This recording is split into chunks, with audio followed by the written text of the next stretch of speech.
கர்த்தருடைய பரிசுத்த நாமத்திற்கு மகிமை உண்டாவதாக. தேவன் அருளிய அப்போ மினிஸ்ட்ரி மூலமாக உங்களோடு தொடர்பு கொள்வதிலும் அந்த மகிழ்ச்சி அடைகிறோம். இன்றைக்கும் இந்த நாளிலும் தேவன் நமக்கு கொடுக்கிற வார்த்தை ஓசியா 6ஆம் அதிகாரம் 1ஆம் வசனம். கர்த்தரிடத்தில் திரும்புவோம் வாருங்கள். நம்மை பீறினார், அவரே நம்மை குணமாக்குவார். நம்மை அடித்தார், அவரே நம்முடைய காயங்களை கட்டுவார். ஹல்லேலூயா. கிறிஸ்துவுக்குள் பிரியமானவர்களே, கர்த்தருடைய வார்த்தை சொல்லுகிறது, கர்த்தரிடத்தில் திரும்புவோம் வாருங்கள்.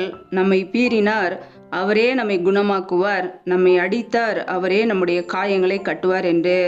ஆம் பிரியமானவர்களே, நம்முடைய தேவன் நம்மை உயிர்ப்பிக்கிற தேவன். ஹல்லேலூயா. நாம் அவரிடத்தில் மனம் திரும்பும் போது, அவர் அண்டை சேரும் போது அவர் நம்மை குணமாக்குவார். நம்முடைய வாழ்க்கையிலே இன்றைக்கு காயப்படுத்தப்பட்ட ஒரு நிலைமையிலே நாம் இருக்கலாம். நம்முடைய காயங்களை கட்டுகிறவர் கர்த்தராய் இயேசு கிறிஸ்து. ஹல்லேலூயா. அவரிடத்தில் மனம் திரும்பி நம்மை அர்ப்பணிக்கும் போது அவர் நம்மை குணமாக்குவார், நம்முடைய காயங்களை கட்டுவார். பிரியமானவர்களே, நம்முடைய வாழ்க்கையிலே தேவனுக்கு விரோதமான பாவங்கள், குற்றங்கள், அவைகள் எல்லாவற்றையும் உணர்ந்து நாம் தேவனை தேடும்போது அவர் நம்மை ஆசீர்வதிப்பார், நம்மை குணமாக்குவார், நம்முடைய காயங்களை கட்டுவார். ஹல்லேலூயா. நாம் நம்முடைய தேவனிடத்திற்கு திரும்ப வேண்டும். நம்முடைய கிரியைகளை ஆராய்ந்து பார்த்து அதை சீர்திருத்து கொள்ள வேண்டும்.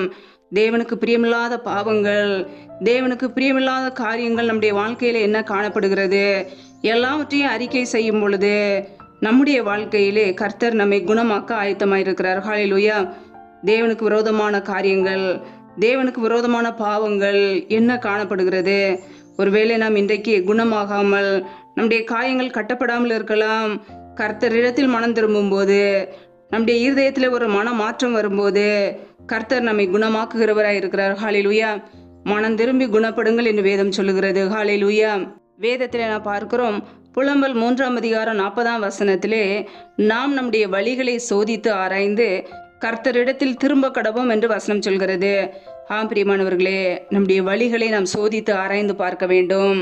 நாம் ஒவ்வொரு நாளும் நடக்கிற வழிகளிலே கர்த்தருக்கு பிரியமுள்ள காரியங்கள் இருக்கிறதா, அல்லது தேவனுக்கு பிரியமில்லாத துன்மார்க்க வழியிலே நடக்கிறோமா, பாவ வழியிலே சென்று கொண்டு இருக்கிறோமா என்று நாம் சோதித்து ஆராய்ந்து பார்க்க வேண்டும். நம்முடைய வழிகளை சீர்திருத்திக் கொள்ள வேண்டும். கர்த்தரிடத்தில் திரும்ப கடவோம். ஹல்லேலூயா. நம்முடைய இருதயம் பரலோகத்தில் இருக்கிற தேவனிடத்திற்கு நாம் ஏறெடுக்க வேண்டும். எங்கெல்லாம் தேவனுக்கு விரோதமாய் துரோகம் செய்தோமோ, கலகம் பண்ணினோமோ, அவருடைய வார்த்தையை மீறினோமோ, எல்லாவற்றையும் தேவனுடைய சமூகத்திலே அர்ப்பணிக்க வேண்டும். நம்முடைய குறைகளை, குற்றங்களை மன்னிக்கிறவர், அவர் மன்னிக்கிறதுக்கு தயை பெருத்தவர். ஹல்லேலூயா. நம்மீது மிகுந்த கிருபையுள்ளவர், அன்புள்ளவர். அவருடைய அன்பினாலே நாம் இன்றைக்கு ஜீவனோடு வாழ்கிறோம். எப்பொழுது பாவங்களை எல்லாம் அறிக்கையிடுகிறோமோ, அவைகளை விட்டு விடுகிறோமோ, கர்த்தர் அவருடைய இரக்கங்களை கொடுக்க ஆயத்தமாயிருக்கிறார். அவருடைய இரக்கத்துக்கு முடிவே இல்லையாம். பிரியமானவர்களே, இந்த கிருபையின் காலத்திலே மனம் திரும்பி அர்ப்பணித்து அவர் அண்டை சேர்ந்து கொள்வோம். ஹல்லேலூயா. அவரே நம்மை குணமாக்குவார், அவரே நம்முடைய காயங்களை கட்டுவார். அவருக்கு பிரியமில்லாத வழிகளிலே நடக்கும்போது நம்முடைய வாழ்க்கையிலே சிற்றைகள் வரும். எதற்காக? நாம் மனம் திரும்ப வேண்டும் என்பதற்காக. அவர் யாரை நேசிக்கிறாரோ அவர்களை அவர் சிட்சிக்கிறார். அவருடைய சிற்றைகளை நாம் அற்பமாக எண்ணக்கூடாது, சோர்ந்து போகக்கூடாது. நம்முடைய வழிகளை ஆராய்ந்து பார்த்து அவரிடத்தில் திரும்புவோம். கர்த்தர் நம்மை குணமாக்க ஆயத்தமாக இருக்கிறார். ஹல்லேலூயா. கர்த்தர் தாமே இந்த வார்த்தையின்படி உங்களை ஆசீர்வதிப்பாராக. ஆமேன். நம்மை நாமே அவருடைய சமூகத்திலே தாழ்த்தி அர்ப்பணித்து ஜெபிப்போம். ஜெபம். எங்களை அதிகமாய் நேசிக்கிற எங்கள் அன்பின் பரலோக பிதாவே, மெய் துதிக்கிறோம், ஸ்தோத்திரிக்கிறோம் அப்பா. இந்த புதிய நாளை காணிச்சத கிருபைக்காக உமக்கு நன்றி அப்பா. இந்த நாளிலும் கூட உடைய வார்த்தைகளோடு எங்களோடு பேசி எங்களை பலப்படுத்தினீரே, உமக்கு நன்றி நன்றி நன்றி. யாரெல்லாம் இணைந்திருக்கிறார்களோ ஒவ்வொரு பிள்ளைகளையும் உடைய கரங்களிலே அர்ப்பணிக்கிறோம் அப்பா. ஒவ்வொரு குடும்பங்களையும் என் தேவன் ஆசீர்வதிங்க. பிள்ளைகள் செய்கின்ற வேலைகள், தொழில்கள், வியாபாரங்கள் எல்லாவற்றையும் ஆசீர்வதிங்கப்பா. கையின் பிரயாசங்களை வர்த்திக்க பண்ணுங்க, பெருக பண்ணுங்க. வேலை செய்வதற்கு ஏற்ற நல்ல பலனை, சத்தத்தை கொடுங்கப்பா. எந்தெந்த குடும்பங்களிலெல்லாம் பலவீனத்தோடு, சோர்வோடு, வியாதியோடு இருக்கிறார்களோ என் தேவன் அவர்களை சுகப்படுத்துங்கப்பா. உடைய சுகமாக்கும் கரம் பிள்ளைகளை தொட்டு சுகமாக்கட்டும், விடுதலையாக்கட்டும். பலவீனத்திலும் உடைய பலன் பரிபூரணமாய் விளங்கட்டும். என் தேவன் ஆசீர்வதிங்கப்பா. எந்தெந்த குடும்பங்களிலெல்லாம் கர்ப்பத்தின் கனிக்காக பல மாதங்களாக கண்ணீரோடு பாரத்தோடு ஜெபிக்கிறார்களோ என் தேவன் மனமிறங்கி பிள்ளைகளை ஆசீர்வதிங்க. கர்ப்பத்தின் கனியில் இருக்கிற தடைகளை நீக்கி போடுவீராக. என் தேவன் தடைகளை நீக்கி போடுகிறவர். பிள்ளைகள் வாழ்க்கையிலே முன் சென்று எல்லா தடைகளையும் நீக்கி ஆசீர்வதிங்கப்பா. நம்முடைய கரங்களிலே அர்ப்பணிக்கிறோம். ஒவ்வொரு குடும்பத்திலும் உடைய வல்லமை வெளிப்படட்டும். ஆவியானவரே உடைய வல்லமையினால் நிரப்புங்க. பரிசுத்த ஆவியின் அக்னியினால் நிரப்புவீராக.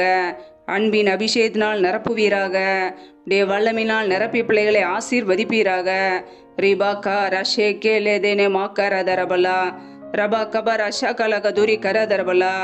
என் தேவன் ஆசீர்வதிங்க. உடைய கரங்களிலே அர்ப்பணித்து தாழ்த்தி ஜபிக்கிறோம் அப்பா.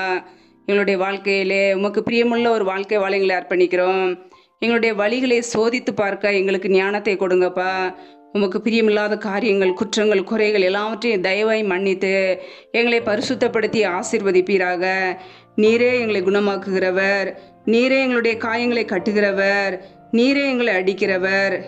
எங்களுடைய வாழ்க்கையிலே உமக்கு பிரியமில்லாத காரியங்கள், உமக்கு பிரியமில்லாத பாவங்கள் எல்லாவற்றையும் விட்டு மனம் திரும்ப நாங்கள் அர்ப்பணிக்கிறோம். உம்மிடத்தில் நாங்கள் திரும்புகிறோம். எங்களை குணமாக்குங்கப்பா. எங்களுடைய ஆத்துமாவை குணமாக்குங்க. எங்களை குணமாக்குகிறவர் நீர் ஒருவரே. எங்களுடைய காயங்களை கட்டுகிறவர் நீர் ஒருவரே. எங்களுடைய காயங்களை கட்டி எங்களை அப்பா உம்முடைய ஆடுகளை தெரிந்து கொண்டீரே, அதற்காக ஸ்தோத்திரம் ஸ்தோத்திரம் ஸ்தோத்திரம் அப்பா. என் ஆடுகள் என் சத்தத்துக்கு செவி கொடுக்கிறது என்ற வசனத்தின்படி உம்முடைய ஆடுகளாய் உம்முடைய சத்தத்துக்கு நாங்கள் செவி கொடுக்க எங்களை அர்ப்பணிக்கிறோம். உடைய வார்த்தைக்கு கீழ்ப்படி அர்ப்பணிக்கிறோம். பரிசுத்தத்தில் நிலைநிற்க எங்களை அர்ப்பணிக்கிறோம். எங்களோடு கூட இருந்து எங்களை வழி நடத்துங்கப்பா. கரம் பிடித்து வழி நடத்துகிற தேவன், மரண பரியந்த எங்களை நடத்துகிற தேவன், எங்களை கரம் பிடித்து வழி நடத்துங்க. உம்முடைய கரங்களில் எங்களை அர்ப்பணித்து தாழ்த்தி ஜெபிக்கிறோம். எல்லா துதி கன மகிமையெல்லாம் ஒருவருக்கே செலுத்துகிறோம். இயேசு கிறிஸ்துவின் மூலம் ஜெபிக்கிறோம் எங்கள் ஜீவனுள்ள நல்ல பிதாவே. ஆமேன்.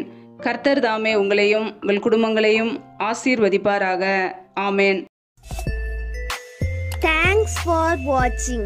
Please subscribe our channel. Click the like and share. Click the bell. God bless you.